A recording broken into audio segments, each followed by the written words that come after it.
Hola, buenas tardes a todos y bienvenidos a esta conferencia que versará sobre Santa Eulalia de Bóveda o Santalla de Bóveda, dataciones absolutas de un edificio sin consenso, que será impartida por, a mi derecha, Rebeca Blanco Rotea, Jorge Sanjurjo Sánchez y David Martín Freire Lista, que paso a presentarles y a los que agradezco la aceptación de esta invitación a exponer los resultados de su investigación en este foro, que es el de todos, el Museo Arqueológico Nacional. Rebeca Blanco Rotea es investigadora principal del Laboratorio de Paisaje en Patrimonio y Territorio de la Universidad de Dominio, en Braga, Portugal, e investigadora colaboradora del Instituto de Ciencias del Patrimonio del CSIC. Como investigadora postdoctoral de la Universidad de Santiago, adscrita al grupo de investigación Sin Crisis, ha recibido diversas ayudas postdoctorales de la Xunta de Galicia, entre ellas en el 2019 para el proyecto Landscape and Change Architectures, y como docente ha sido o es profesora externa en diversas universidades como la de Santiago, A Coruña, Vigo o el País Vasco. Asimismo, es miembro de la ejecutiva, el plenario y coordinadora de la sección de Patrimonio Events Culturais del Consello da Cultura Galega. Sus investigaciones se centran en los paisajes fortificados de la Edad Moderna, en la arquitectura militar y eclesiástica altomedieval, los paisajes cristianos, la metodología arqueológica y la gestión integral y socialización del patrimonio. A su derecha, Jorge Sanjurjo Sánchez es profesor titular del Departamento de Física y Ciencias de la Tierra e investigador del Instituto de Geología de la Universidad de A Coruña y responsable de su unidad de geocronología. Sus investigaciones se centran en la geocronología y técnicas de datación como la luminiscencia, geoquímica, geomorfología, gearqueología y arqueometría. Ha trabajado en proyectos de investigación sobre el cambio climático, geomorfología y geoarqueología en Europa, América del Sur, la Antártida y Oriente Próximo. Y finalmente, a su derecha, David Martín Freire Lista, de la Universidad de Trás-os-Montes e Alto Douro, es investigador postdoctoral en el Centro de Ciencias Geofísicas de la Universidad de Coimbra, Portugal, miembro de la subcomisión on Heritage Stones de la International Commission en Geoheritage. Su investigación se centra en la petrofísica para la conservación de la piedra patrimonial y ha trabajado en diversas universidades e instituciones como la Universidad de Austin, Texas, Calabria, el College of London University de Qatar o en el Instituto de Geociencias dependiente del CSIC y la Universidad Complutense de Madrid, en este caso focalizado en la petrología aplicada a la conservación del patrimonio. Sus estudios basados en métodos arqueológicos, geológicos y geocronológicos, financiados en parte por la Fundación Palarc, ha dado como resultado una nueva datación a la iglesia Santa Eulalia de Bóveda y especialmente de sus pinturas, que las convierten, a juicio de su investigadora principal, Rebeca Blanco, en la más destacada muestra de la escasa pintura cristiana, tardoantigua y altomedieval del noroeste peninsular, e incluso podría ser un precedente de la pintura prerrománica mural de Santullano. Sin más dilación y deseando escucharles, les paso las palabras a nuestros ponentes.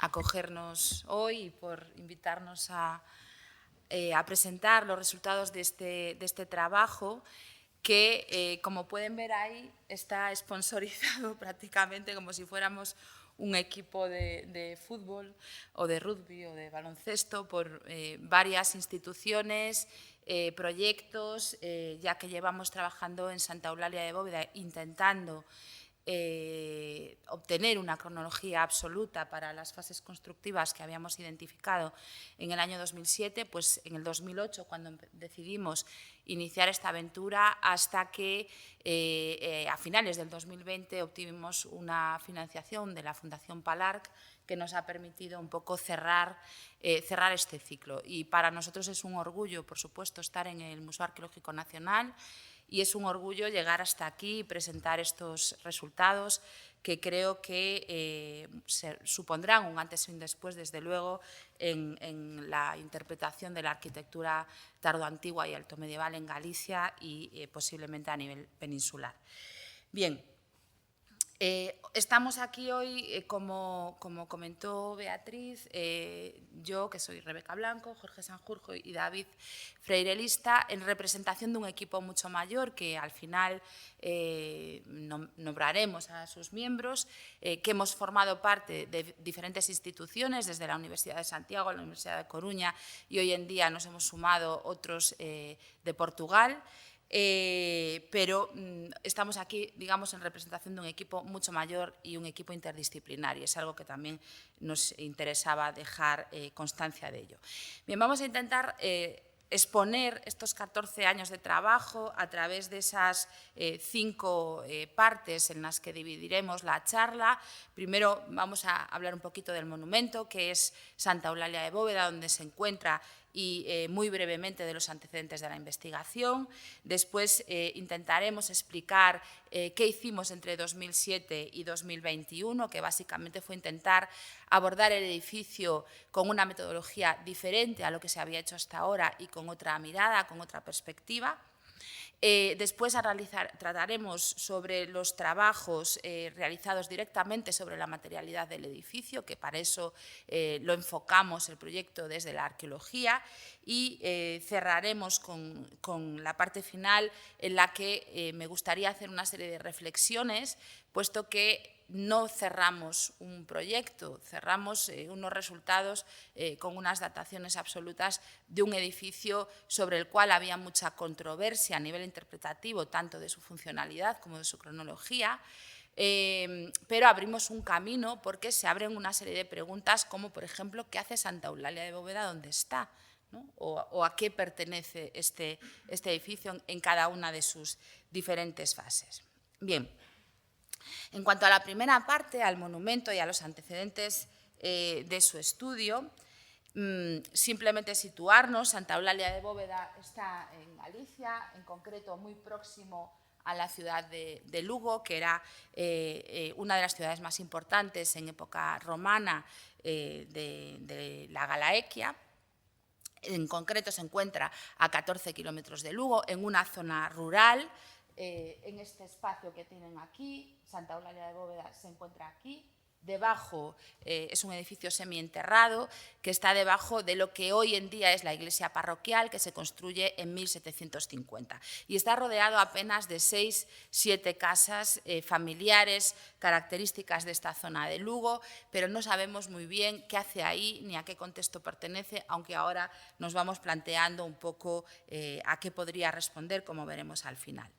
Bien, como decía, Santa Eulalia de Bóveda se encuentra localizada, es este espacio que tienen aquí, un edificio de un aula cuadrangular con un pequeño ábside orientado al este, se accede por el oeste, tiene un pórtico in antis con 2 columnas y sobre él se construye en 1750 la iglesia parroquial, que en parte obligó a colmatar el edificio que tenía debajo porque se utilizó, una vez colmatado, como cementerio. De hecho, hoy en día sigue siendo un cementerio. Pero nosotros empezamos el trabajo en el año 2007 precisamente para ver la problemática que había causado la construcción de este edificio, en concreto sobre el lado sur de Santa Eulalia.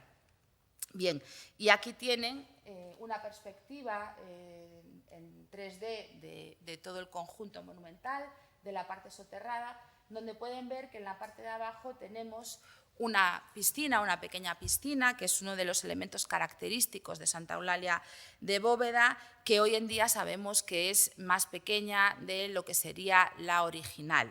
Y una serie de columnas, 3 en concreto, que forman parte de la división en 3 naves del edificio, que hoy también sabemos que se dispusieron con posterioridad a su descubrimiento en 1929. Bien, estas imágenes corresponden a todo el levantamiento, el trabajo de documentación geométrica que hicimos a partir del año 2007, y aquí pueden ver un dibujo de la fachada principal, con esta entrada rematada con un arco de herradura construido con ladrillos, y la parte interior, como pueden ver, hay una ligera diferencia entre el aparejo exterior y el interior, que es, por decirlo de alguna manera, menos cuidado, ¿no? Pero lo cierto es que estaría revocado. Bien, una imagen también longitudinal del alzado norte, donde pueden ver los restos, esta sería la parte de las pinturas, que cubren la bóveda de Santa Eulalia, y aquí los restos de los arcos embebidos en la bóveda, así como la bóveda del pequeño ábside que es aquí. Y aquí estarían los restos de un piso superior, del cual solamente queda esto es el arranque de la bóveda, y toda esa parte que ven dibujada en color azul es una estructura construida en hormigón que se realizó en la década de 1970 en una de las múltiples intervenciones que se hicieron en el edificio desde su descubrimiento.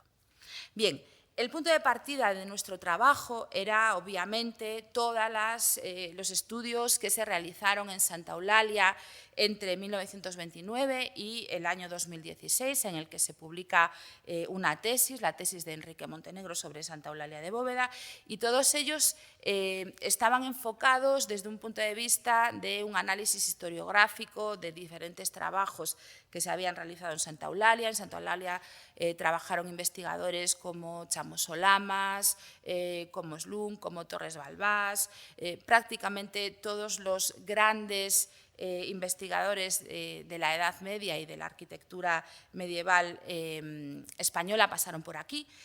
También se realizaron algunos estudios documentales. Lo cierto es que no hay mucha documentación histórica en la que se recoja la referencia a este edificio, aunque sí alguna. Estudios histórico-artísticos, intervenciones arqueológicas como las realizadas por el director del Museo de Viladonga, Felipe Arias, perdón, o analíticos. Nosotros no fuimos los primeros que hicimos trabajos arqueométricos en Santa Eulalia, sino que ya se habían realizado algunos estudios antes, sobre todo de las pinturas cuando se restauraron en los años 90, y, por supuesto, varias intervenciones de rehabilitación. Pero, bueno, aquí tienen algunas de las imágenes históricas de Santa Eulalia. Cuando se descubre, todo esto estaba colmatado de escombros, de diferentes rellenos que se fueron echando, como digo, para utilizar este espacio como cementerio, y había sido cubierto por un suelo de madera. Y algunas de las intervenciones que se llevaron a cabo, por ejemplo, fue la reintegración de estos restos de la bóveda central que se habían caído, que son los que algunos autores interpretaban como muy similares a los que se localizan en Santullano, en San Julián de los Prados. Bien, y bueno, aquí algunas de las interpretaciones de cómo sería este edificio, que siempre se interpretó por los restos que había en la parte de arriba, conservados en el lado norte, como un aula abierta, sin división en tres naves, y un piso superior que tendría el acceso por el este y no por el oeste, como sería la parte soterrada. Bien, en el año 2007 nos llaman para trabajar en este sitio, precisamente con motivo de la restauración de los restos de la bóveda del piso superior, que son estos que veis aquí. Los restos de una bóveda que tendrían del dintel hacia abajo de la ventana, estaban construidos en ladrillo de entalle característico de época romana, y los restos que había en la parte superior. Bien, ¿cuál era la problemática de este edificio? Pues básicamente que, en función de quién lo investigase, se interpretaba como un edificio de época tardorromana, de época paleocristiana, de época asturiana, de diferentes fases, construido en un único momento, pero prácticamente había un consenso en la mayor parte de los investigadores, sobre todo en los últimos años en Galicia, en coincidir en que las pinturas pertenecían a época romana. Algunos investigadores la ponían en el siglo III, otros en el siglo IV, pero fundamentalmente se consideraba un edificio construido en época romana, que tendría unas pinturas, los restos de unas pinturas en la parte abovedada inferior. Bien, lo que hicimos nosotros en este momento fue intentar abordar el estudio del edificio sin apriorismos, acercándonos a su materialidad y analizándolo desde una disciplina que se conoce como arqueología de la arquitectura, que básicamente estudia los edificios históricos con una metodología arqueológica. Hicimos una documentación geométrica de todo el conjunto para documentar el estado en el que se encontraba y también las problemáticas estructurales que podía tener la bóveda o el muro afectado, el muro sur, que como digo estaba afectado por la construcción encima de la iglesia. Hicimos una lectura de paramentos, una identificación de todas las fases constructivas que se conservaban aquí, y lo abordamos desde una perspectiva muy interdisciplinar. Las personas que estamos en esta mesa tenemos diferentes formación y procedencia, y lo que intentamos hacer fue abordar esa materialidad, o sea, lo que se conservaba en Santa Eulalia de Bóveda desde diferentes disciplinas, arqueología, historia del arte, geología, geoarqueología, etcétera, etcétera. Y empezamos a realizar una serie de estudios arqueométricos para comprender la caracterización de los materiales utilizados y, como veréis después con Jorge Sanjurjo, la datación de los mismos, sobre todo primero de los ladrillos y después de los morteros. Pero lo importante es entender que primero intentamos entender el edificio en sí mismo y luego acudir a marcos interpretativos para comprender lo que teníamos entre manos. Bien, ¿por qué? Pues básicamente porque esta perspectiva de analizar los edificios desde la arqueología de la arquitectura lo que pretende o lo que intenta es entenderlos como un todo, donde todo lo que pasa en el edificio afecta a su construcción y a la evolución a lo largo del tiempo, desde la cimentación hasta las cubiertas. Y lo que hacemos básicamente es, a la hora de abordar un estudio de este tipo, es integrar a los arqueólogos no solamente en las excavaciones que podemos hacer en su interior, sino también en la interpretación de sus paredes, de cómo evoluciona a lo largo del tiempo, conjuntamente con arquitectos, historiadores del arte, etcétera, etcétera. Básicamente, lo que nosotros hacemos es entender que el edificio es una estratificación, lo mismo que sucede con las estratificaciones geológicas, las arqueológicas, es decir, una deposición de acciones a lo largo del tiempo que van transformando y modificando los espacios, los alzados, las cubiertas, etcétera, etcétera, ¿no? Entonces, igual que tenemos una superposición de estratos, en este caso naturales, quitando el corte producido en la carretera, en una estratificación geológica, pues lo mismo podemos hacer a la hora de abordar el estudio de un edificio histórico, que es lo que básicamente nosotros hicimos. Simplemente voy a poner como ejemplo la manera en que trabajamos aquí. Esto es una lectura de alzado realizada en el Pazo Prioral de Santa María de Sonqueira de Ambía, en la provincia de Ourense, donde tienen la lectura del interior del edificio, la lectura del alzado exterior, y a partir de la identificación de todas las transformaciones que se van produciendo en un edificio a lo largo del tiempo, conseguimos llegar a determinar sus fases constructivas. Ese muro que veíamos anterior es este de aquí, y estas son las diferentes fases en las que va evolucionando el Pazo Prioral de Santa María de Sonqueira de Ambía, y esta es una reconstrucción de lo que sería la fase 3, ¿no? Bueno, pues aquí tenemos los restos conservados y cómo creemos que sería. Bueno, pues básicamente esto fue lo que intentamos hacer en un principio en Santa Eulalia de Bóveda, es decir, olvidarnos de todo lo que se había dicho hasta ese momento de este conjunto e intentar entenderla en sí misma a partir de su materialidad. Es decir, deconstruimos el edificio hasta llegar a entender cada una de sus partes a través de la lectura de paramentos. Para hacer la documentación geométrica hicimos con un escáner 3D todo el registro de tanto lo que se conservaba en la parte soterrada como el edificio superior. Tuvimos que combinar diferentes métodos, desde el escaneado tridimensional con un escáner hasta el dibujo manual en las zonas de la cámara bufa a las que no se podía acceder, que es entrando por aquí, toda esta estructura que se construye en los años 70, cuando se hormigona todo el conjunto, bueno, pues tuvimos que tomar medidas manuales como se hacía tradicionalmente. Por lo tanto, estos dibujos que ven aquí, estos levantamientos, combinan la fotogrametría con el levantamiento con escáner 3D, con el dibujo mano a mano. Y era un elemento fundamental para poder realizar un análisis de todo este conjunto. Bien, una vez que teníamos todas las ortoimágenes y todo el trabajo de levantamiento hecho, lo que hicimos fue ir identificando cada una de las diferentes acciones que se habían producido en este edificio. Lo que ven aquí en diferentes colores corresponde a acciones distintas que nosotros observamos. Pues el muro de la parte baja, toda la zona de la bóveda, las pinturas, los cortes para construir una hornacina, diferentes agujeros para disponer esta imposta de mármol, las propias pinturas, etcétera, etcétera. Es decir, fuimos identificando cada una de las cosas que le habían hecho al edificio a lo largo del tiempo.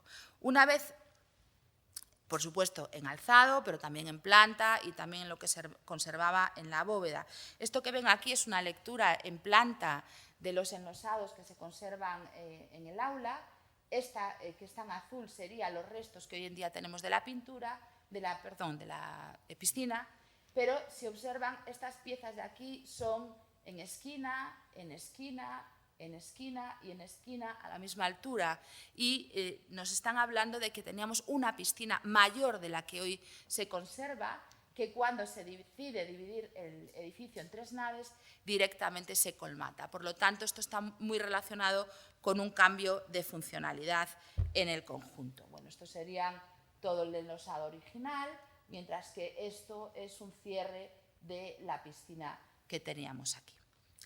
Bien, y aquí tenemos algunas imágenes de detalle de lo que íbamos observando. Esta es, por ejemplo, la puerta de acceso construida en ladrillo, con ese arco en ladrillo en herradura, donde se ven todavía las marcas de las cimbras para disponer toda el revestimiento de las pinturas. Esto que ven aquí son los restos de un canto de cuarzo con un fragmento de hierro que estaban sujetando las placas, de las cuales las placas creemos que de mármol, de las cuales nos quedan las improntas todavía en el mortero, o pueden ver aquí por debajo de las pinturas cómo hay un engrosamiento de todo el revoco para hacer una falsa bóveda de herradura con las pinturas, que se aprecia muy bien en esta imagen. Si ven aquí,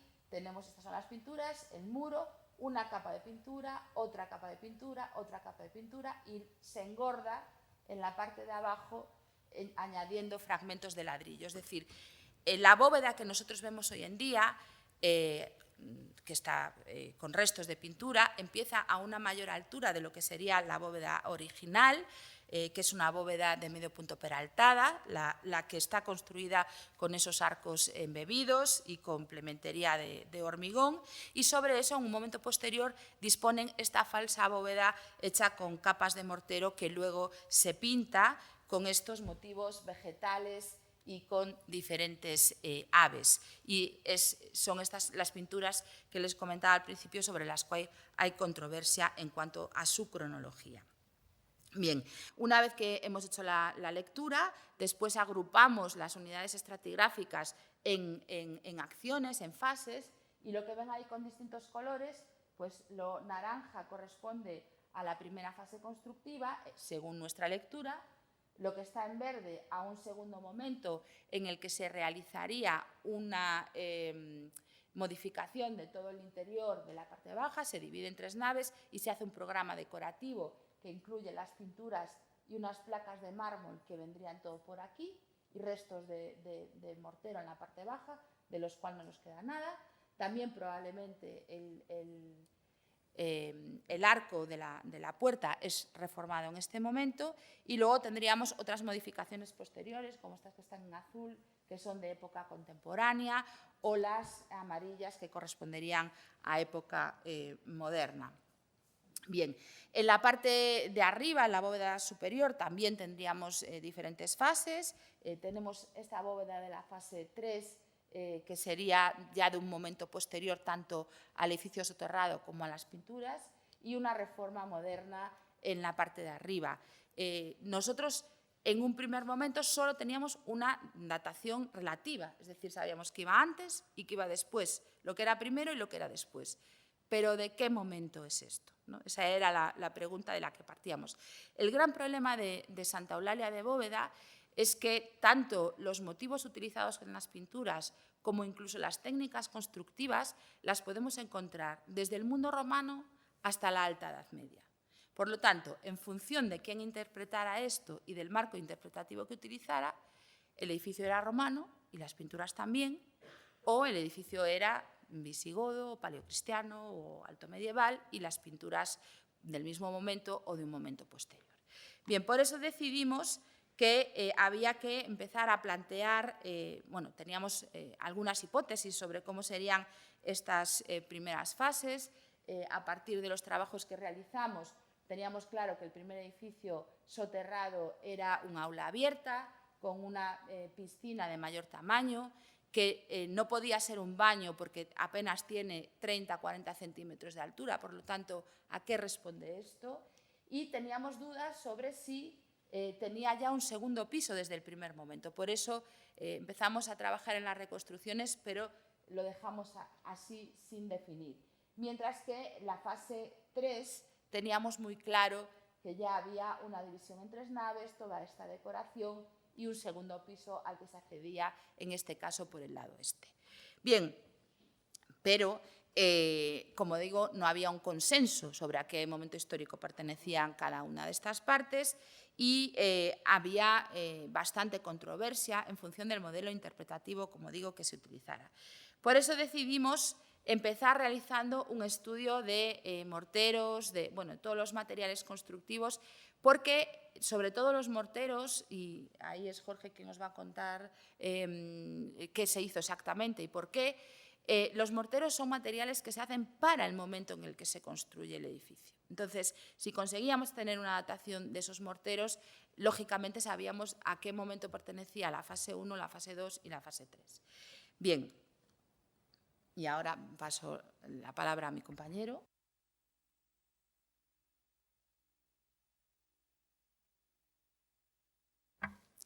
Bueno, yo voy a centrarme en contar solo la parte en que consistió la datación de todas esas fases, ¿no? Realmente, bueno, esta gráfica simplemente representa lo que es una parte del proceso de datación, ¿no? En la que se representan, bueno, una serie de datos que obtenemos por uno de los métodos que sería la luminiscencia, ¿no? Pero cuando nos planteamos datar las diferentes fases de Santa Eulalia de Bóveda, partíamos de un problema importante. Era el año 2007-2008 y aunque todo este estudio estaba ya hecho, realmente en aquel momento era realmente difícil pensar en datar un edificio, ¿no? Realmente porque... Bueno, pues ya estas. Perdón. Porque datar un edificio requiere tener materiales que se puedan datar. Y en aquel momento, si tenías la suerte de que había un material como la madera, pues bueno, tenías un par de métodos que podías aplicar, ¿no? Pues el radiocarbono o la dendrocronología. En Santa Eulalia no había nada de madera, nada que se pudiera hacer. La otra posibilidad, ¿cuál era?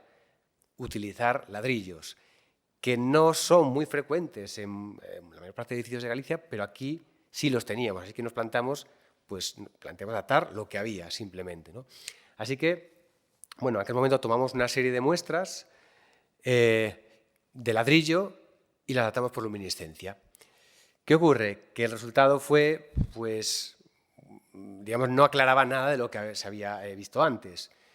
Daban edades con rangos de error muy amplios que iban desde época romana prácticamente hasta todo el periodo medieval, ¿no? No teníamos nada más, ¿no? Y no había nada más. Entonces, en aquel momento, bueno, realmente nos tuvimos que buscar otra solución utilizando la misma técnica, ¿no? Los ladrillos los habíamos datado por luminiscencia. Así nos planteamos utilizar la luminiscencia pues, en otro tipo de materiales, ¿no? Pero antes sí me gustaría decir un poco qué es esto de la luminiscencia, ¿no? Porque más o menos todo el mundo conoce el carbono 14 o dendrocronología quizá, pero la luminiscencia es todavía bastante conocida en este país, aunque por lo menos ya tenemos un par de laboratorios, ¿no? Bien, la luminiscencia es una técnica que utiliza la radiactividad para datar algunos tipos de materiales. Clásicamente se utiliza para datar sobre todo sedimentos, mucho en geología, pero también sedimentos arqueológicos, en un rango de edades de unas cuantas décadas hasta casi medio millón de años.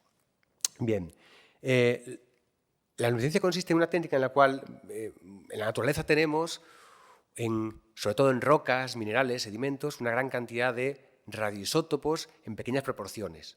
Principalmente algunos radioisótopos de uranio, torio y potasio 40, que son básicamente el 99% de radioisótopos en abundancia. Hay muchos otros, pero son muy, muy poco abundantes.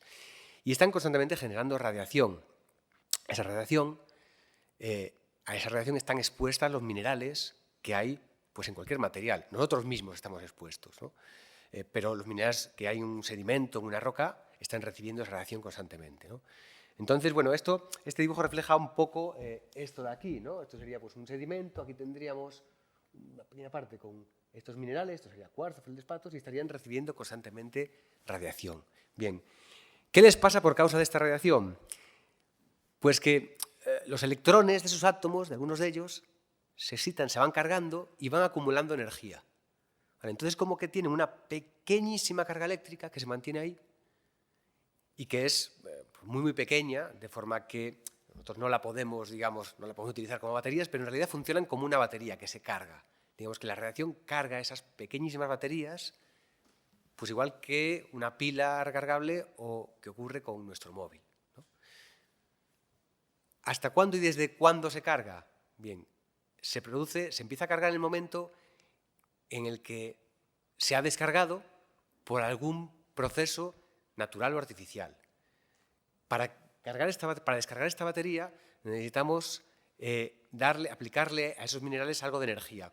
Generalmente como calor, es lo que llamamos la termoluminiscencia, o como luz. O sea, los estimulamos con luz. Luminiscencia ópticamente estimulada se llama. ¿Y qué ocurre cuando se exponen a luz o calor? Pues que se descargan. ¿Cómo se representa aquí? Se descargan más rapidísimamente. Y luego con el tiempo, si se vuelven a exponer a esa reactividad, se van cargando lentamente. ¿Qué ocurre? Que cuando están aquí en un sedimento o en un edificio, están recibiendo constantemente la misma radiación durante pues, cientos de años y se van cargando. De forma que si nosotros conseguimos medir la carga que tienen y conseguimos saber cuánta radiación ha recibido por unidad de tiempo, podemos saber cuánto tiempo eso lleva ahí.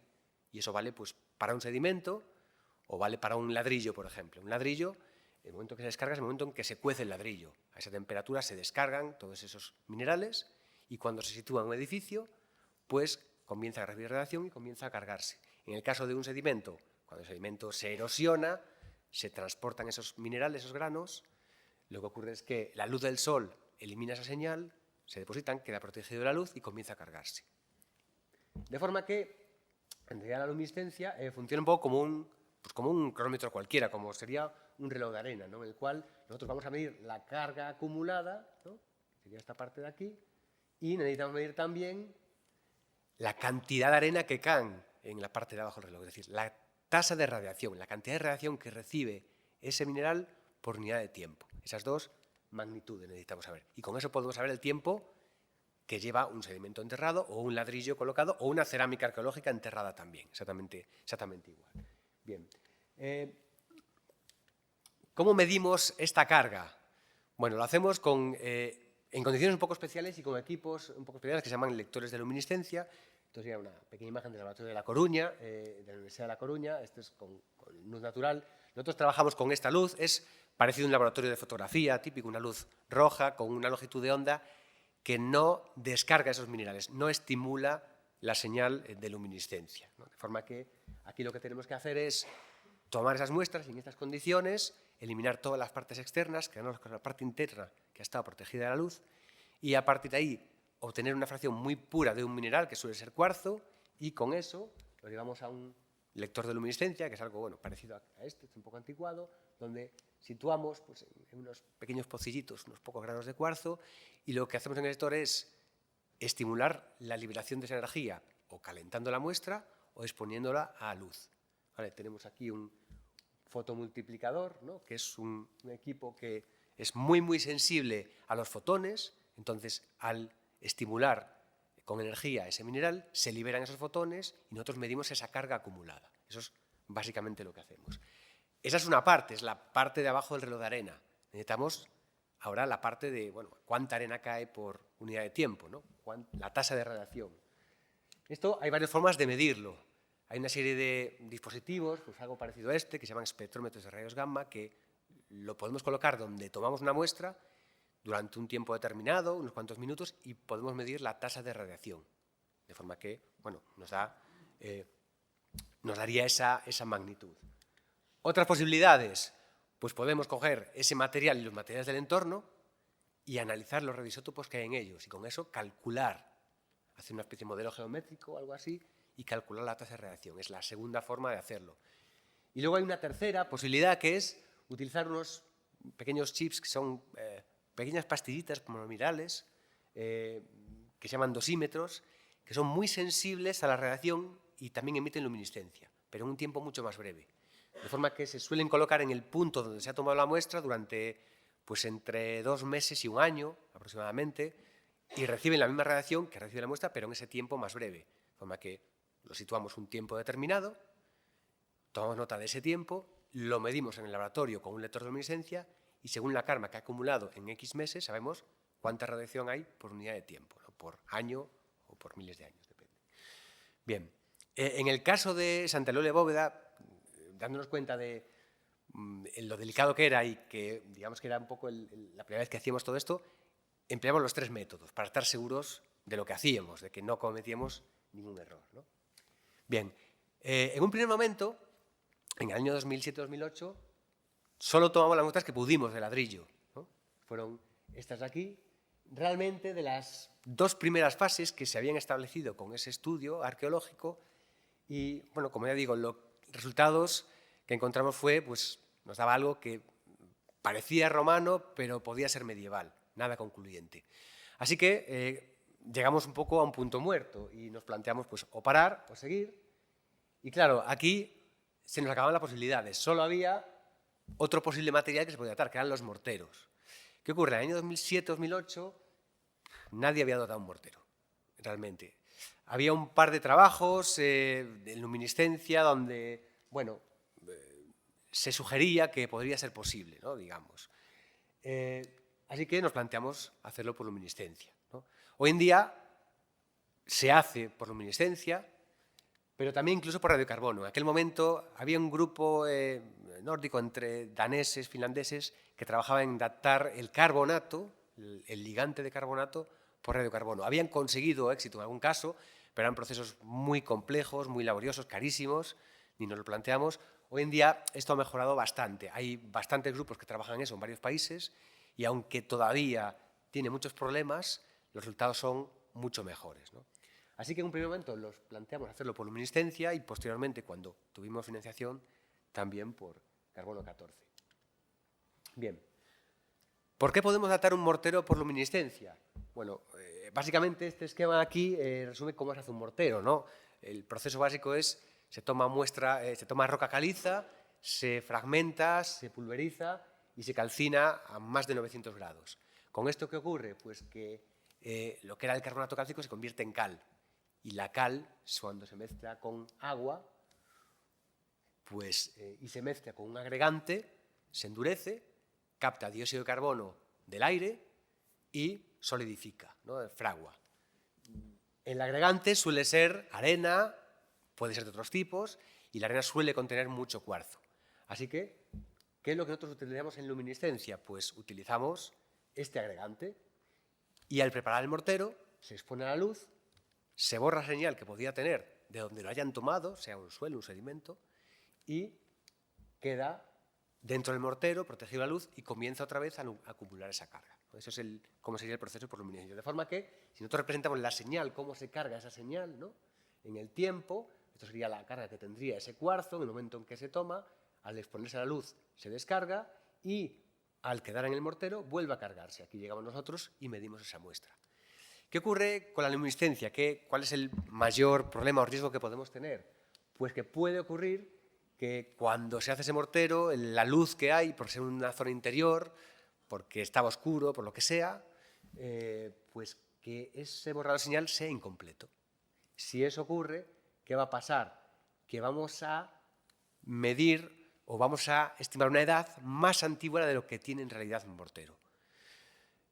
Cuando afrontamos este problema no sabíamos lo que podíamos encontrar, con lo cual la solución fue, digamos, tomar muchas muestras para comparar morteros, para ver un poco lo que estaba pasando, ¿no? Bien. Así que tomamos una serie de muestras y en una segunda fase, cuando tuvimos financiación, nos planteamos también hacer carbono 14. Los resultados aquí eran bastante buenos, pero había ciertas ambigüedades y queríamos dejar claras cuáles eran las fases. Así que, con un proyecto financiado por Palar, pues tomamos aquí, en esta zona, la cámara MUFA, una serie de muestras, sobre todo aquí, pero también algunos por aquí.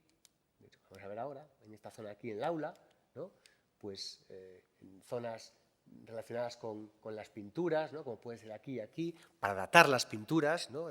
No solo la primera fase, sino también esa fase. Aparte de, pues eso, teníamos morteros anexos a ladrillos que ya habíamos datado, digamos, tomamos muestra de prácticamente todas las fases y todo tipo de morteros para intentar conseguir el mejor resultado posible, ¿no?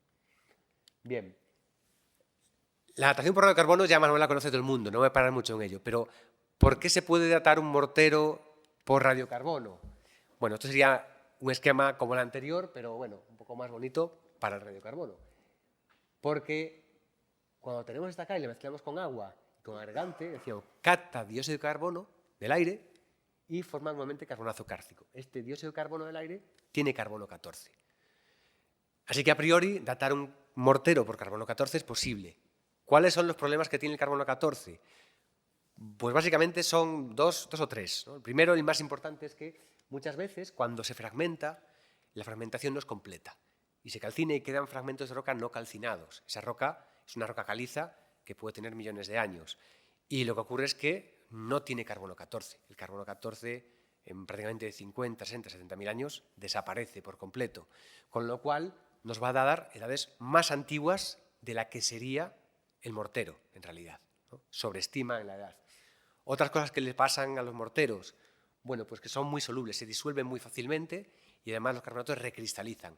Cuando se disuelven pierden dióxido de carbono, cuando se cristalizan lo captan, con lo cual pueden dar edades más recientes de la que es. Y en un ambiente como Santa Eulalia, que es un ambiente con aguas muy ácidas, pues esto era muy probable también, ¿no? Entonces era necesario en cada fase datar muchos e incluso otros materiales, y aquí tuvimos suerte porque en algunos morteros aparecieron carbones también, lo cual nos permitió datar diferentes materiales en los morteros. En algunos morteros hemos hecho datación de carbones, datación de carbonatos por carbono 14 y datación del agregante por luminiscencia. Bueno, estos son los resultados, ¿no? Toda la batería de resultados que tenemos, que, bueno, tenemos aquí varios tipos de, todo tipo de morteros y algunos ladrillos mezclados por luminiscencia, termoluminiscencia, carbono 14, y bueno, se puede ver que por fases todas las edades son muy coherentes. Hay algunas excepcionalmente antiguas que claramente corresponden, como este mortero aquí, datado por carbono 14, el carbonato, claramente indica que tenía restos de roca caliza, ¿no? Y alguno más, pero todo es, el conjunto es muy coherente, ¿no? Se ve mejor en la siguiente diapositiva, que lo agrupamos en una gráfica cronológicamente. Estos serían todas las de la primera fase, hay un par de ellos que se nos van porque estarían por aquí abajo, dan algo muy antiguo porque tienen ese carbonato geológico. Y bueno, en promedio lo que nos da es que esta primera fase sería pues de la segunda mitad del siglo IV, ¿no? Toma un poco del principio del siglo V. Habría una segunda fase que estaría pues en la primera mitad del siglo VII, a la que estos morteros son los que soportan las pinturas, ¿no? Por lo tanto serían los de las pinturas. Y una tercera fase, pues ya más tardía, más amplia. Aquí realmente, bueno, y los arqueólogos pensaban que había posiblemente dos fases, pero no tenemos resolución suficiente, suficientes muestras para separarlas, y ya una fase, pues, moderna. Con lo cual, esas serían las fases cronológicas constructivas del edificio, a partir de esa secuencia relativa, ¿no? A partir de esa secuencia constructiva y a partir de los resultados de datación que hemos obtenido. Bueno, nada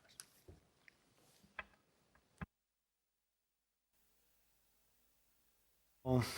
Yo, con lo que nos cuentan estos morteros, una vez que determinamos las fases constructivas del santuario de Santa Eulalia de Bóveda, lo que hemos hecho fue ver cómo eran esos distintos morteros realizados en distintas épocas. Primero, bueno, me gustaría explicarles lo que es un mortero. Un mortero es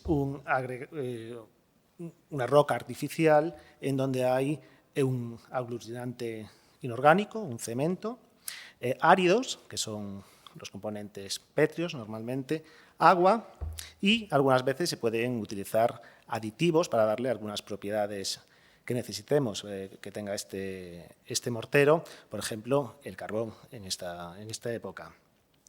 ¿Cómo se elabora este mortero? Pues primero el aglutinante, un cemento de cal, se recogen calizas, que estas calizas se van a someter al calor y el carbonato cálcico, más calor, se convierte en dióxido de carbono más la cal, que la cal bueno, se pulveriza y al mezclarla con agua se convierte en el mortero. Bueno, los granitos serían el agregado que se va a mezclar con esta cal. Aquí estamos viendo una cantera de granito, una cantera de un granito fresco, un granito profundo, sin alterar, y aquí vemos una cantera de granito más alterado, en donde los feldespatos están alterados a arcilla, y si extraemos estas piedras, estos agregados para mezclar con el mortero, podríamos ver cómo es la alteración de estos feldespatos. Si mezclamos este cemento más los agregados y agua, pues obtenemos el mortero de cal. Bien, ¿cómo se estudian estos morteros? Primero tenemos que determinar las características geológicas de la zona, cuáles van a ser los áridos que hay en las inmediaciones de Santa Eulalia, que está en este recuadro, y vemos que se trata del plutón de Ombreiro Santa Eulalia. Es un plutón que está dividido en dos macizos, macizo de Ombreiro al sur y el macizo de Santa Eulalia de Pena al norte, que se caracterizan por tener distintos tipos de rocas ígneas. El macizo de Ombreiro tiene un granito de 2 micas, que este granito se caracteriza pues, por la presencia de tanto moscovita como biotita y se originan en zonas de contacto. Estamos en la zona Galicia tras os montes, se llama esta zona geológicamente así, porque hay unas masas de granito que intruyen, que se meten en unos metasedimentos que ya estaban, ahí previamente. Es decir, este granito intruye y normalmente en estas zonas de contacto se generan estos granitos de 2 micas. Más al norte, en esta zona, se encuentran granodioritas, que básicamente es como un granito, pero tiene mayor cantidad de plagioclasas. Si nosotros podemos ver qué tipo de áridos hay en un mortero, podemos determinar cuáles son las canteras de origen. En este caso hay muchos vestigios de cantería histórica en el sur, muy cerca de Santa Eulalia de Bóveda, que estaría aquí, y todas estas marcas son cantería histórica. Entonces, también nos está indicando que posiblemente esta materia prima fue la que se utilizó para construir el edificio.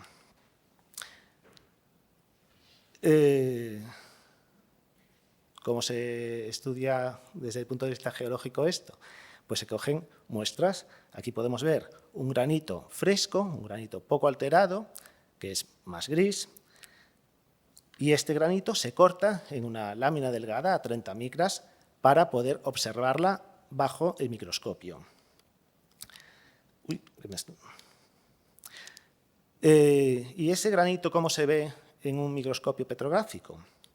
Pues si hacemos muchas imágenes de toda esa lámina delgada y las unimos, podemos obtener este mosaico de un granito en donde vemos una imagen, esta con luz paralela y luz polarizada. Pues ahora se oye mejor, supongo.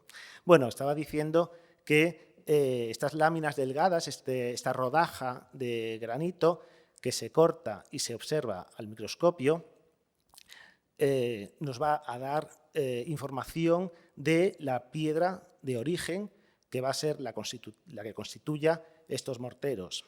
En estas imágenes vemos a la derecha una imagen, es el mismo granito, la misma lámina delgada, en la misma posición, pero con distintas luces. Una luz es polarizada, la imagen de la izquierda, y la imagen de la derecha con luz normal.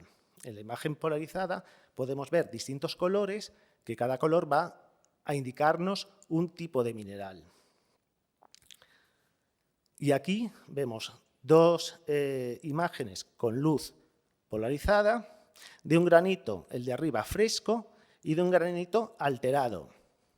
El granito alterado es el mismo granito en este caso, pero podemos ver toda esa masa de minerales pardos, que son arcillas, que corresponden a los feldespatos que están alterados. En esta imagen podemos ver entonces claramente cómo es de diferente un granito fresco, el superior, de un granito alterado, el inferior. También otra técnica muy utilizada para determinar la mineralogía de las piedras es la difracción de rayos X. Cada uno de esos minerales que veíamos ahí tiene una estructura atómica ordenada y que si este mineral lo introducimos, pues lo ponemos aquí, lo irradiamos con un rayo de rayos X. Esta estructura atómica ordenada va a difractar cada mineral que tiene esa estructura atómica ordenada de una determinada forma. La difracción va a ser en un ángulo. Cada mineral va a tener unas difracciones distintas. Bueno, si esto lo estiramos, básicamente nos daría un difractograma, que es esto, y si identificamos esos picos, podemos saber cuál es el mineral. En este caso, en Santa Eulalia de Bóveda, pues se ve la calcita, que la calcita corresponde al mortero y minerales típicos de un granito de 2 micas. Bien, las láminas delgadas también se pueden hacer de ese mortero, y lo mismo que habíamos hecho con el granito se puede hacer con un mortero. Se consolida, se corta una lámina delgada de 30 micras y se observa al microscopio. Estas son algunas muestras que hemos observado de las distintas etapas constructivas del edificio, y aquí podemos ver estos mosaicos en estas láminas delgadas del mortero. ¿Y qué estamos viendo aquí? Pues estamos viendo fragmentos de roca, esto es un granito, en donde vemos esos colores más azules que corresponderían a moscovita, o la biotita más marrón. Entonces aquí estamos viendo un fragmento de una piedra, pero también estamos viendo moscovitas aisladas, incluso fragmentos de ladrillo. Esto sería un ladrillo, y el resto, pues básicamente son cuarzos inmersos en todo ese aglutinante de cal.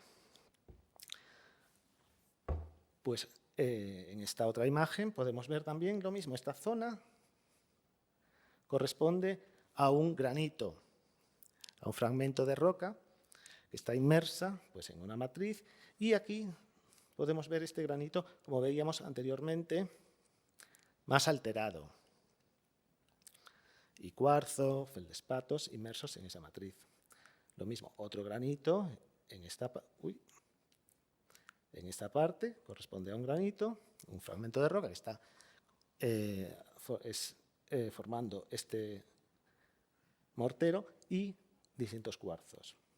Pues así en todas las láminas delgadas que hemos cortado, y hemos visto cómo se pueden diferenciar los distintos tipos de fases. En este caso, ya en el tipo 2, no vamos a ver fragmentos de roca, vamos a ver un tamaño de grano más fino, en donde los agregados son granos sueltos, monocristalinos, cuarzo, microclina. Aquí también estamos viendo carbón. Y el tipo 3, un tamaño de grano o un tamaño de agregados mucho menor. Y el tipo 4 también con moscovita y fragmentos de cuarzo muy redondeados, con microclina, biotita y el cuarzo. ¿Cuáles son los resultados petrográficos? Bueno, pues observamos que el mortero es de cal, hemos visto en la difracción de rayos X que había calcita. La mineralogía de los áridos es muy similar entre todos, corresponde a ese granito de 2 micas.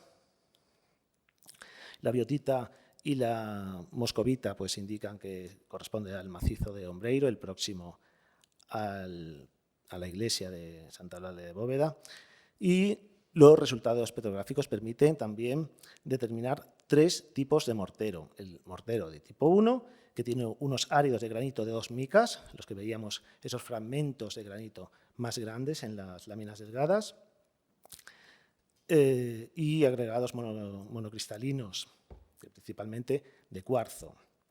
El mortero de tipo 2, pues ya hay una ausencia de esos fragmentos de granito.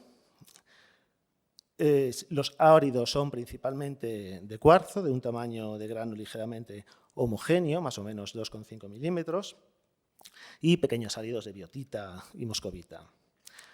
El mortero de tipo 3, hay una ausencia de áridos de fragmentos de roca también, áridos de granito, o de ladrillo, perdón, y menor cantidad de cemento de cal.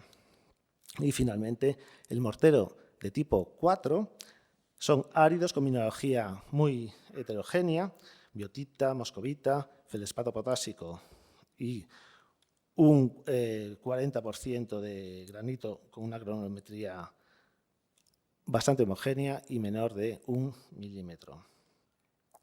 Y ahora paso la palabra a Rebeca. Pues voy a terminar un poco, intentar cerrar para ver cómo podemos entender todos estos datos de forma conjunta, pero antes de concluir, a mí me interesaba dejar constancia de 2 cosas. ¿Por qué hicimos todo esto? Bueno, vuelvo un poco al principio.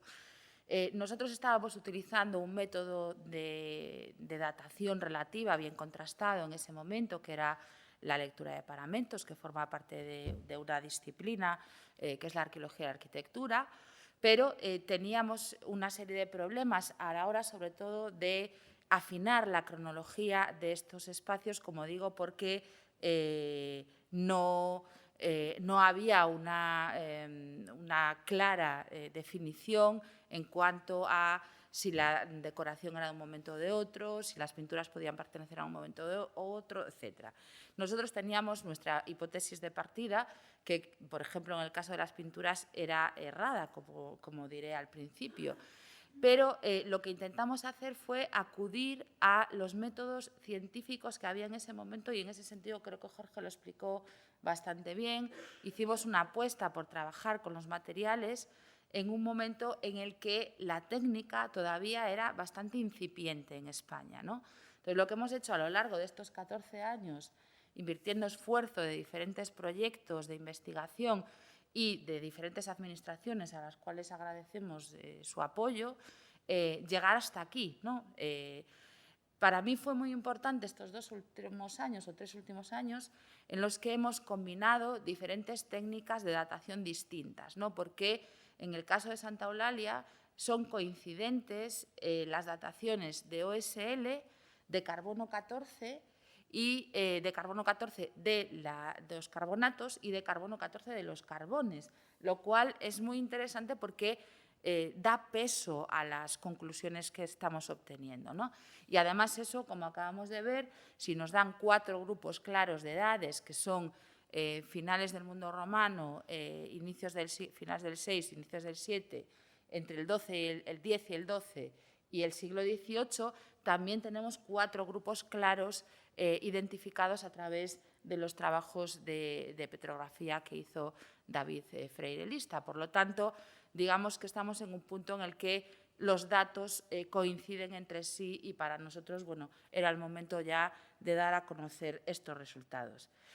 Y ahora, entonces, ¿qué hacemos con todo esto? Que básicamente lo que tenemos es que repensar un poquito repensar estos resultados en función del contexto histórico en el que nos estamos moviendo. Y aquí empieza ya otra etapa de trabajo, ¿no?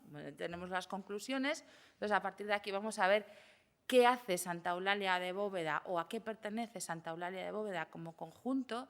Luego iremos sobre eso, pero bueno, teníamos claro que tenemos un edificio de la segunda mitad del siglo IV, que es ese primer edificio al que corresponden esta fase, que es básicamente la construcción del aula soterrada, antes de que se dividiera en 3 naves, con una piscina de mayor tamaño de la que tenemos y con una bóveda, estaría cubierto por una bóveda de medio punto peraltada que nace aquí, ¿vale? Fijaros dónde nacen las pinturas, la bóveda de las pinturas, esa falsa bóveda que se crea con el mortero, pero la bóveda original nacería aquí. Bien, y luego tenemos todo un programa decorativo que hoy sabemos que es de finales del VI, muy finales del VI, casi todas las dataciones se nos mueven en el año 607, 608, 609, que yo, y ahí vuelvo a lo que decía antes, ¿no? Inicialmente, sobre todo teniendo en cuenta el modelo de las pinturas de la bóveda central, que es muy similar a Santullano, siempre pensé que las pinturas se nos irían a esos periodos y, sin embargo, los resultados son muy concluyentes. En carbono 14 y en OSL. Estamos hablando de un momento de inicios del siglo VII en el que se está reutilizando un espacio y se le está dando un nuevo programa decorativo, tanto con las pinturas como con esas placas de las cuales no sabemos cómo eran, nos quedan las improntas. Tenemos esta imposta de mármol que todavía se conserva in situ. Hay algunas placas conservadas en el Museo de Lugo. Jorge no lo comentó, pero otra de las cosas que datamos fueron los restos, los pocos restos que quedan de la bóveda central que se cayeron. Les había dicho que se colocaron, se repusieron en los años 70, se volvieron a caer y esos fragmentos también hemos podido datarlos y nos da la misma datación que la base de los morteros que están in situ, es decir, 598, 607, 609 aproximadamente. Bien, y en ese momento se divide en 3 naves, la parte de abajo del aula soterrada, con estos enjarjes, nos quedan los restos de estos enjarjes, y estas columnas que hoy están ahí no serían de la parte de abajo porque se encontraron a la altura de los enjarjes sobre el entullo que fue eliminado en las excavaciones que tuvieron lugar entre 1929 y 1950. Bien, por lo tanto, vienen del edificio superior, de la planta superior. Y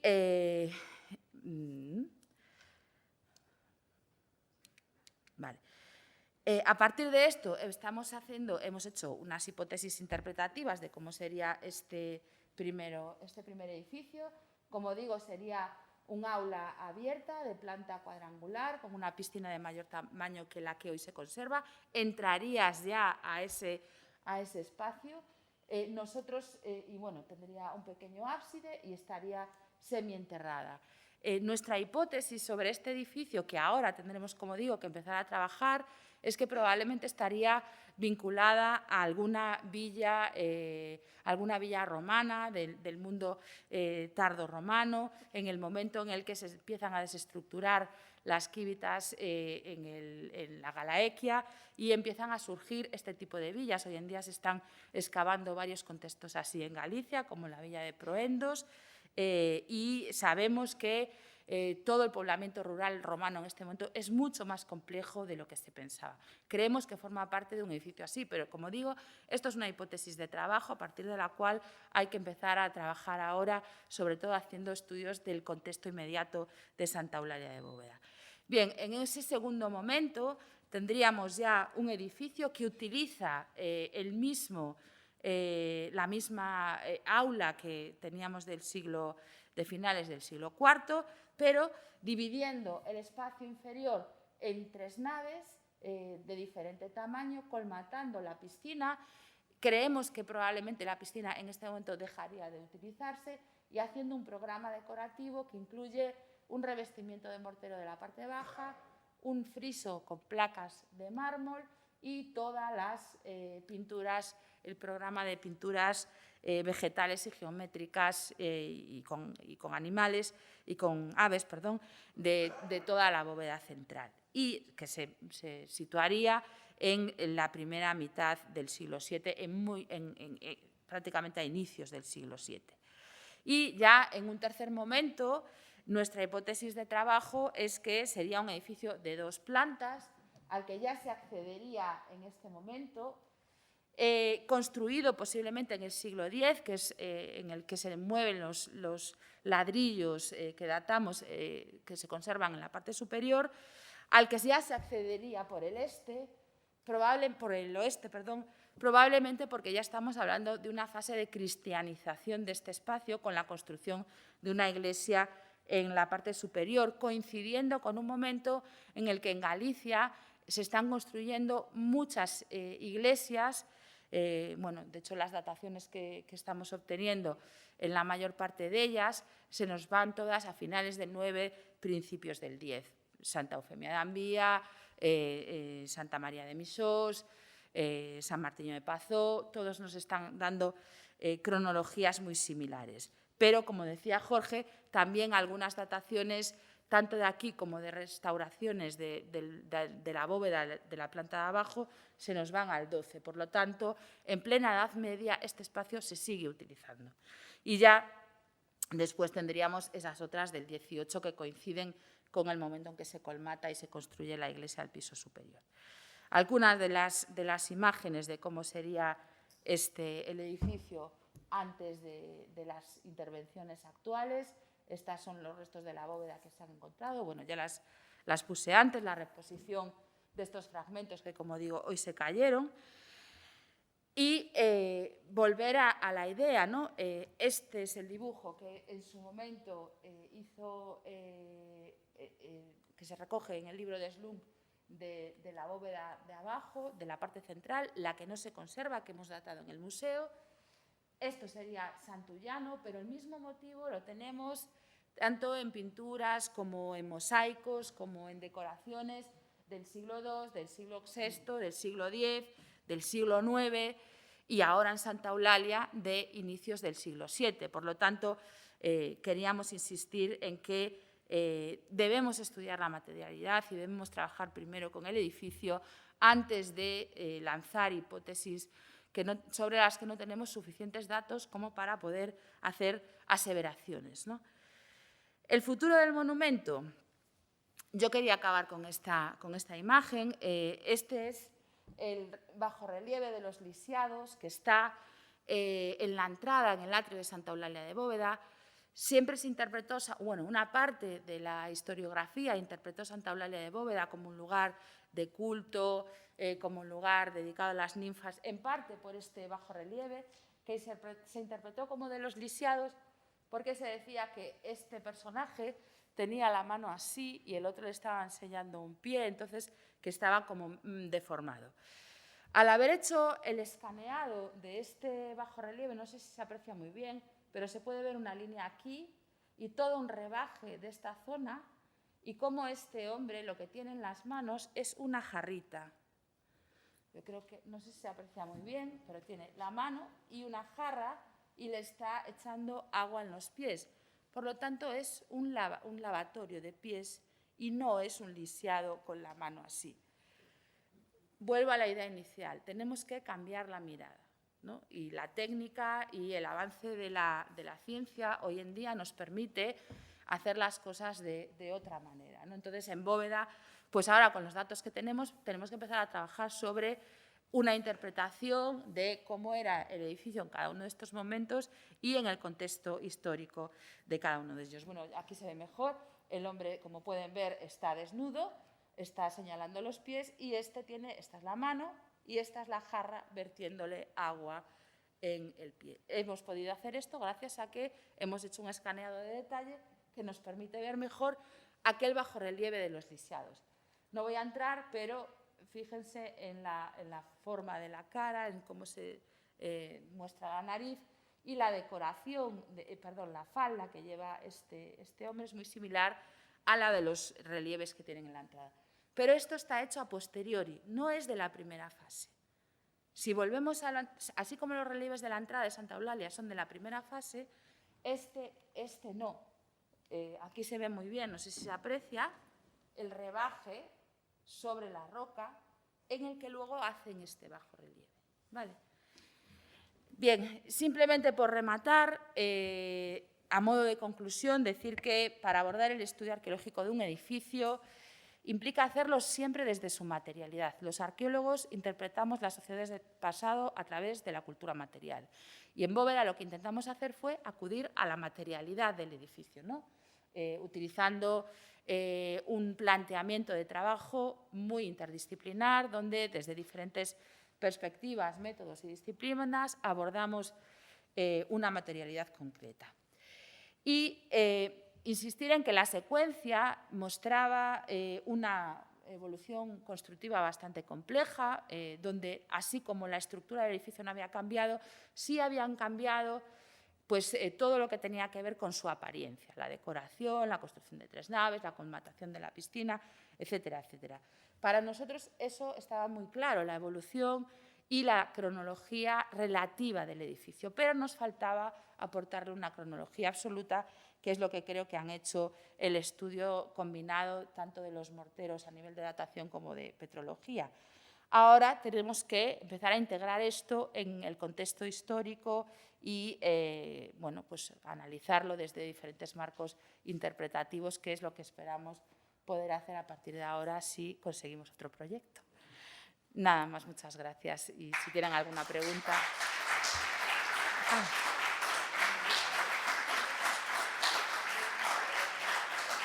Perdón, solo una cosa más, decirles que llevamos 14 años trabajando en Santa Eulalia de Bóveda. Por desgracia, la investigación en este país no permite consolidar equipos y, bueno, pues pongo aquí a muchas de las personas que han participado, desde restauradoras como Rosa Benavides y Marta Becerro, hasta Patricia Mañana, que también es arqueóloga, Sonia García, Anso Rodríguez, etcétera, etcétera. Todas y todos ellos darles las gracias por su aportación a este trabajo. Y gracias.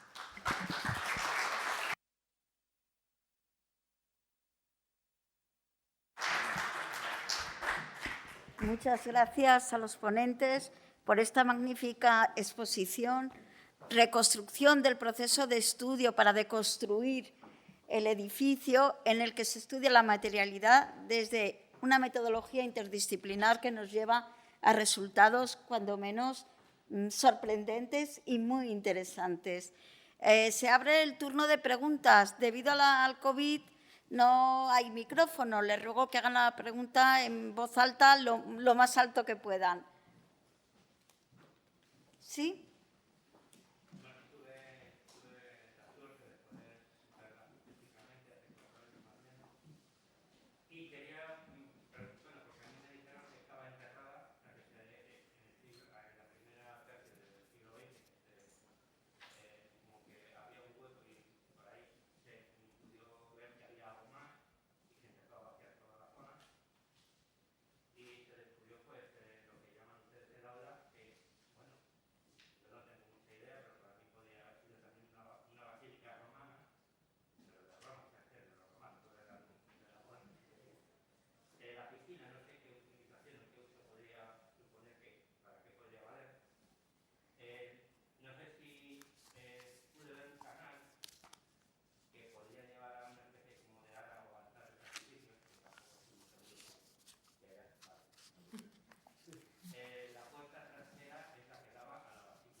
¿Quién contesta?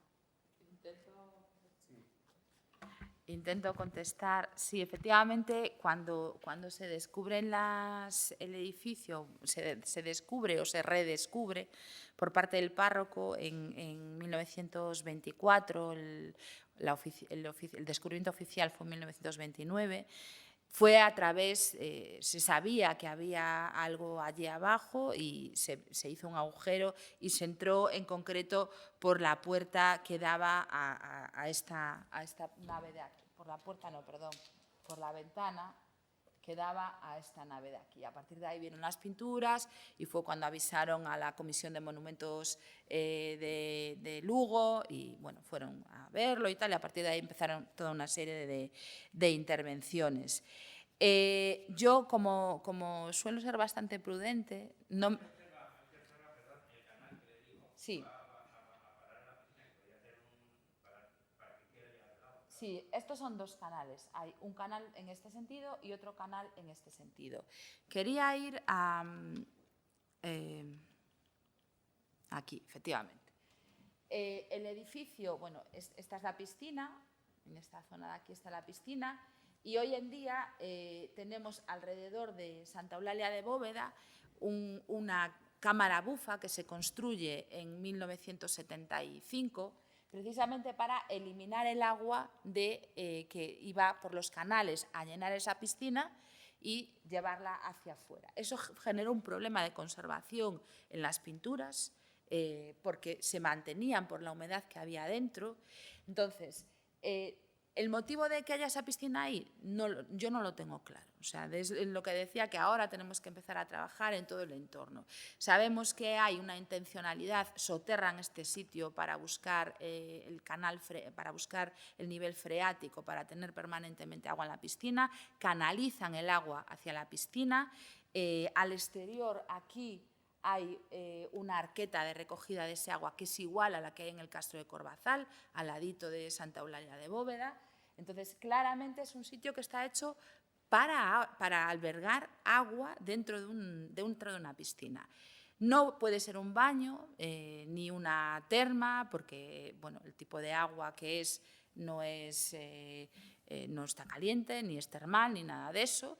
El tamaño que tiene, la altura que tiene, no tenemos un hipocausto debajo para calentarlo. Entonces, yo creo que es algún tipo de edificio de culto que está asociado probablemente a una villa romana. Esa es mi hipótesis. Ahora, insisto que ahora tenemos que empezar a trabajar. Para nosotros era importante definir de qué contexto histórico estamos hablando y a partir de ahí vamos a ver cómo interpretamos esto, ¿no? Hoy en día, en los años 50, cuando se redescubre la piscina, sacan las piedras que lo colmataban y automáticamente se llenaba de agua. Desde los años 70 que hicieron esa cámara bufa, ya no tenemos agua dentro, ¿no? Las pinturas efectivamente son magníficas, pero para mí lo interesante es que estamos viendo que son unas pinturas que se hacen en el inicios del siglo VII, pero tanto los pigmentos como la técnica, como todo lo demás, son pinturas de técnica romana. Por lo tanto, hay una pervivencia de las técnicas, tanto constructivas como pictóricas, en ese momento, lo cual cambia un poco la manera de entender las cosas a cómo la pensábamos, ¿no? Exactamente. Entonces, fueron analizados los pigmentos, tenemos el azul egipcio, tenemos vermellón, tenemos los mismos pigmentos, capas y técnicas que narra Vitruvio en sus libros, ¿no? Entonces, sabemos que conocen la técnica romana y la están utilizando, pero en el siglo VII, a inicios del siglo VII. Para nosotros también era muy importante, como queríamos estar muy seguros de lo que hacíamos, hicimos 40 dataciones. Creo que no hay ningún edificio que tenga 40 dataciones, que además combine dos técnicas distintas y 3 tipos de materiales distintos. Cuatro tipos de materiales distintos. Es interesante porque la única madera que nos apareció precisamente en la cámara bufa fue una madera petrificada, estaba solidificada, y la hemos datado y da siglo X, creo que era. coincidiendo, probablemente sea del andamio de construir la parte de arriba, ¿no? Entonces, bueno, respecto a los relieves, el bajorrelieve que comentaba yo se sitúa aquí y se sitúa aquí, este es el nártex, es un nártex con 2 columnas sinantis, aquí hay más bajorrelieves, aquí hay un ave fénix, aquí hay un ave también sobre una palmera, y los que usted comenta están aquí y son 4. Que son originales, esos están construidos con el edificio, están hechos con el edificio. Son 2 grupos de danzantes, en un lado danzantes femeninas y en otro lado danzantes masculinos, y debajo tienen un hombre y una mujer sujetando una guirnalda bajo una estructura arquitectónica y la mujer está grávida, ¿no? El mismo tipo de falda que tiene el hombre que está fuera, que está aquí, la imitan en el bajorrelieve en el que le está echando la jarrita. La imitan, no es exactamente igual, pero sí que la imitan. Y son originales. Tenemos otros ejemplos similares en Galicia. Finales del siglo IV. Finales del siglo IV. Porque son del edificio original. Están hechos con el edificio original. Los que tenemos aquí, no, son otra cosa. Esos son un programa, claramente, que tú ves al entrar al edificio, están en la fachada principal, tienen una técnica fantástica. El problema es que están muy degradados porque Santa Eulalia tiene muchos problemas de humedad, tiene muchos problemas de radiación, etc. El estado en el que se conservan las pinturas es horrible, precisamente porque, como decía, bueno, están absolutamente degradadas, son mármoles de Oincio, sí, son preciosas, pero están muy degradadas. Son mármoles de Oincio de una cartera bastante próxima aquí, que se utiliza en época romana, pero están en este estado porque estaban a esta altura enterrados. Estaban enterrados, entonces sufrieron un proceso de degradación precisamente a partir del abandono, se utilizaron como escombro y no estaban en la parte de abajo, estaban arriba, en la planta de arriba. No sé si respondo a todas. No, de arriba. Lo que no quiere decir que no puedan ser piezas reutilizadas. No quiere decir que no se puedan ser piezas reutilizadas. De hecho, este capitel tenemos cosas similares en el sexto, en el quinto. Está muy degradado también, son hojas es un capitel corintio, pero muy esquematizado y está muy, muy, muy degradado ese capitel. También es de mármol.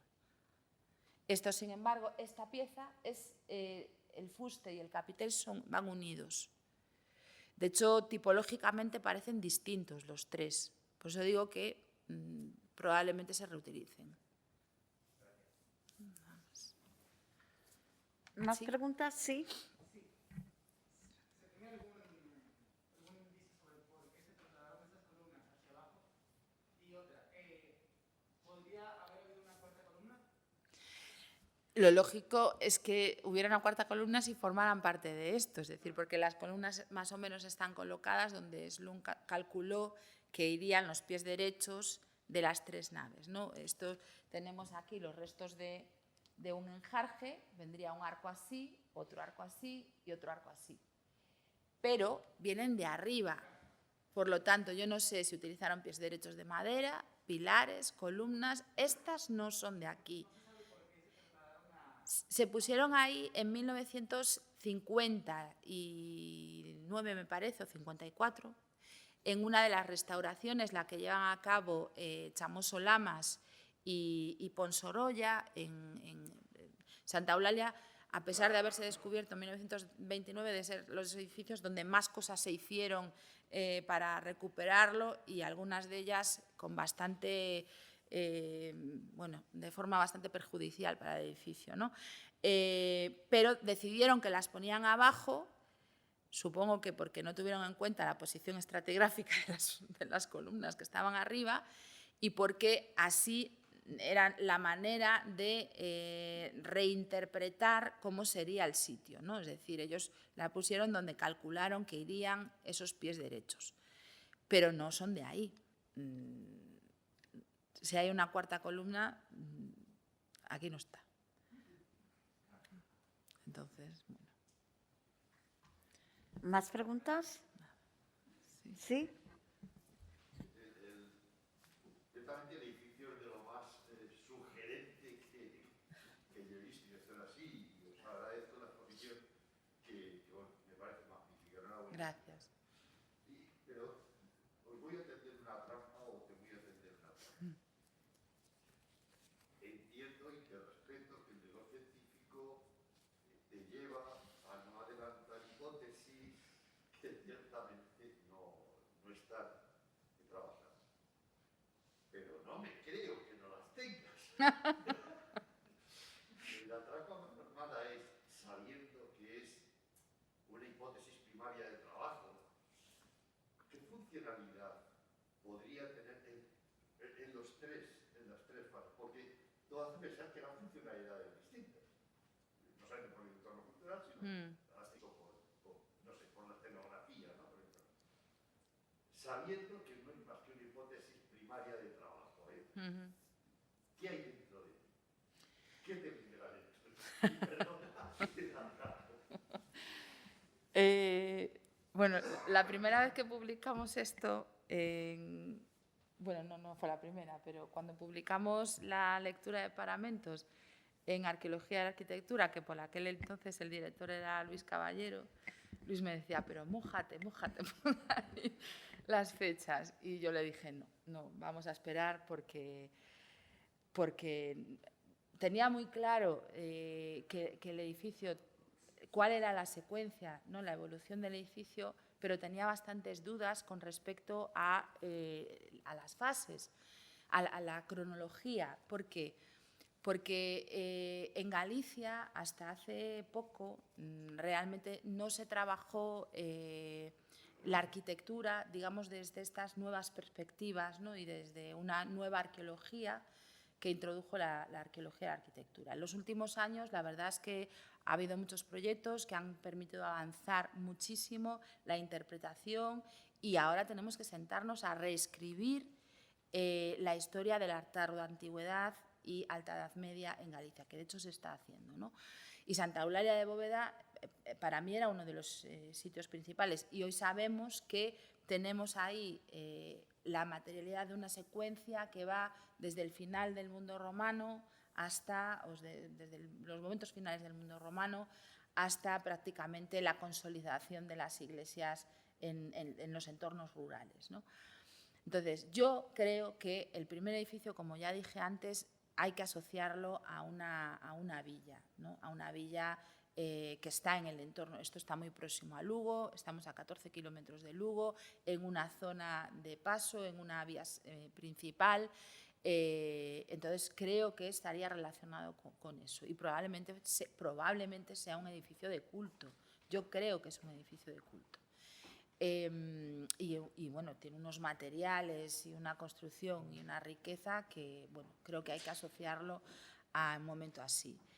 Tengo muy claro que la del siglo X es un edificio eclesiástico, es decir, se le da una nueva interpretación hacia el culto cristiano a este espacio, ¿no? Que también fue un tema muy discutido precisamente porque se representan aves, se representan racimos de uvas. Entonces, todo lo que tiene que ver con la simbología de esas pinturas siempre se ha llevado tanto a mundos relacionados con las villas romanas como a mundos relacionados con el mundo cristiano, ¿no? Pero hoy sabemos que esto está en una etapa intermedia, cuando se está desmantelando el mundo suevo en la Galaequia y está iniciando el periodo visigodo, ¿no? Pero ¿qué es esto? O sea, claramente se está reutilizando un espacio, o se mantiene un espacio, creo que vinculado a una posible villa, y se le da una nueva interpretación. Creo que siempre ha sido un espacio de culto vinculado a diferentes maneras de entender la religiosidad y el culto, ¿no? pero creo que sí que hay que llevarlo aquí. Y hay un momento en el que claramente que se asocia al siglo XVIII, cuando en Galicia hay un boom con el barroco y se construyen nuevas iglesias, se reforman las iglesias de rural. Si hay dinero, se destruyen las iglesias anteriores y se hace una nueva iglesia. Si no lo hay, se construyen una nueva iglesia sobre la que ya existía. En este caso, lo que hacen es colmatar el edificio inferior y sobre eso construir ya un edificio de culto con orientación canónica, que no lo tenía el edificio soterrado, porque está orientado al oeste. Comentar, bueno, no lo vamos a comentar, que tenemos otro edificio de planta muy parecida a esta, que nos da unas dataciones muy similares, tanto el edificio como las pinturas, muy similares, pero no lo podemos contar todavía. Pero está en ruina, ¿no? Está en ruina, sí, está en más ruina que este, bastante más. Y en ese momento, en el barroco, también coincide. Entonces, estamos viendo, Santa Eulalia es una muestra de cómo evolucionan los espacios de culto en periodos muy importantes en Galicia, ¿no? Pues, asociados a la Galaequia, asociados luego ya a la construcción del Reino de Galicia y luego a todo el boom que se produce en el siglo XVIII con la introducción del maíz, con el crecimiento poblacional, etcétera, etcétera. Santa Eulalia nos muestra toda esa evolución. Entonces creo que, bueno, pues que tenemos que seguir trabajando aquí. De la superstición. De hecho, por lo visto, antes de entrar en él, el pueblo conocía que existía y le llamaban el secreto. Sí. Hay en el testamento de Odoario se menciona como Santa Ecclesia in bóveda alta, ¿no? O sea, que había una iglesia en la parte de arriba y se está hablando de que se conoce el espacio de abajo, ¿no? Entonces, bueno, es un espacio que se conoce y sí, desde luego. Hoy en día, no sé, ahora no, porque ya cambió los bedeles, ahora ya está dentro del circuito de puesta en valor de la diócesis, de la Diputación de Lugo, pero cuando nosotros empezamos a trabajar aquí en el año 2007, efectivamente te llevaban a la piedra sagrada y te explicaban que había, bueno, no sé cuántos cultos y rituales y tal. Bueno. Gracias. Sí. Nosotros hemos leído que hay una hipótesis sobre el sacrificio de animales y que la piscina era para recoger la sangre. ¿Usted sabe lo ha leído? Sí. Santa Eulalia se interpreta como ninfeo, como taurobolio, como espacio de culto a Cibeles, a las ninfas. Según quien lo estudie y lo interprete, ve en Santa Eulalia lo que quiere ver. Por eso para nosotros era muy importante tener claro cuál era la cronología de Santa Eulalia y a partir de ahí empezar a hablar. Sí que se interpreta como taurobolio, de hecho, una de las cosas que cuentan, si hoy en día se va a Santa Eulalia de Bóveda y usted mira la bóveda, arriba verá que tiene un ventanuco, ¿no? Y se dice que ahí era donde se mataba al toro y caía la sangre a la piscina, no sé qué. Ese ventanuco lo hizo César Portela, un arquitecto muy conocido en Galicia, en 1989. Entonces es un poco difícil que el toro le mataran allá arriba. Con lo cual, bueno, pues por eso digo que primero tenemos que conocer el edificio y su materialidad y a partir de ahí empezamos a interpretar. Sí. Abajo, a las hornacinas, sí, sí. No creo que fuera un taurobolio. No sé si tienen alguna pregunta más, ¿sí? Sí, al hilo de lo que comenta el señor, porque has hablado de actividad oracular. ¿De actividad? Oracular. Ah, oracular. Por los pájaros en la vocación de Eulalia, que es la bien hablada. No sé si os he llegado a hablar. Sí. Nosotros, bueno, voy a contar una anécdota. No sé por qué, pero hemos trabajado en Santa Eulalia de Bóveda, en San Pedro de Rocas, en el monasterio de Melón, y siempre, cuando estábamos trabajando en estos sitios, en Santa Mariña de Augasantas y tal, nos acababa llamando alguien del programa de Iker Jiménez, ¿no? Siempre. Entonces, son espacios, y tanto Santa Eulalia, o sea, Santa Eulalia es una santa mártir, Santa Mariña es una santa mártir. Son espacios cuya cristianización en muchos casos es muy temprana, ¿no? Y todas esas, hay una cierta asociación con los cultos, entre los cultos paganos y los cultos cristianos, que en cierto modo se hibridan, se maridan, ¿no? en los contextos de en siglo V, cuando está surgiendo el reino suevo en la Galaequia, ¿no? Y lo digo porque, por ejemplo, en Santa Mariña de Augasantas es muy interesante cómo hemos recuperado la historia del edificio, que la datamos también con Jorge, y nos dio una datación del siglo VI, de la Augasantas. Es la Basílica de Armea y de la Basílica de la Ascensión y un Forno da Santa en Santa Mariña de Augasantas, Allariz. No tengo convenio con el ayuntamiento, pero si pueden ir a verla, se lo recomiendo. Y en ese sitio, la datación, o sea, tenemos una sauna de la Edad del Hierro que se cristianiza en el siglo VI, que se reutiliza en el XIII con la revitalización del culto a Santa María, etcétera, etcétera. Es decir, son espacios y donde la población local sigue manteniendo esas leyendas que focalizan en estos espacios, ¿no? Tanto en los espacios sagrados de Santa Mariña como puede ser en Augasantas.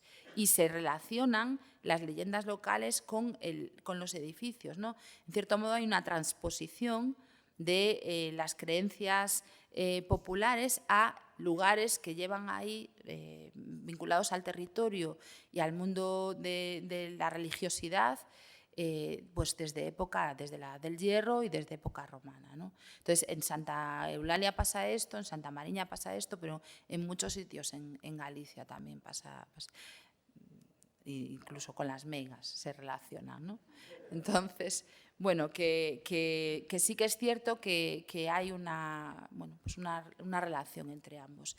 Y en el caso de la anécdota que iba a contar, es que estábamos allí trabajando, siempre nos pasan cosas de estas en estos sitios. Estábamos allí un día trabajando, eran las 8:30 de la mañana, y llegó un señor y empieza a mirar para arriba, para abajo y tal, y dice, ¿dónde estoy? Y le dice mi compañera, esto es verídico, dice mi compañera, pues en Santa Mariña de Augasantas, y me dice, es que yo tenía que ir a trabajar a Coruña y aparecía aquí porque una voz me decía que tenía que venir a este sitio. No, eso fue en Bóveda. Y nos apareció allí el señor. Entonces empezó en Santa Eulalia de Bóveda, que la había visto, venía por el camino, iba conduciendo y que veía aquel sitio y que no sabía cómo llegó allí. Bueno, pues de eso, en estos sitios nos pasan así de ellas. Estuvo allí 3 horas viendo el edificio, el hombre, pero bien, ¿eh? 3 horas allí. Sí.